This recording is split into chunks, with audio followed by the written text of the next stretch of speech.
Kung gusto nyo kaagad na magkaroon ng maraming pera, gawin nyo po ito sa March 3.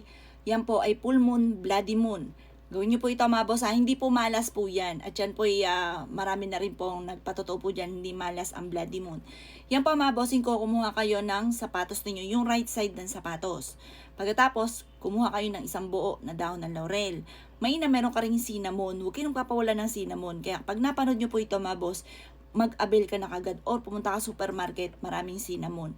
Ngayon pa mga bossing ko, yung dahon ng laurel at cinnamon, iwi-wish nyo ang lahat ng gusto nyo na mangyari. Ano, ngayong taon na ito, gusto ko yumaman.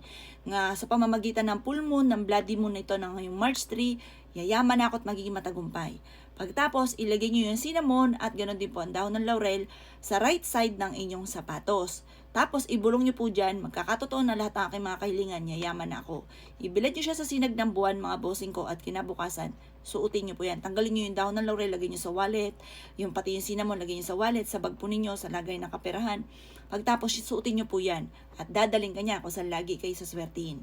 Maina mga bossing ko, lagi kang positive. Tuwing umaga, bago ka lumabas ng iyong tahanan, magukol ng panalangin at lagi sasabihin, yayaman ako at magiging matagumpay. Subukan nyo po yan kung hindi nyo pa yung nagagawa mga boss. Nako, papasalamat ka sa pampaswerte yan.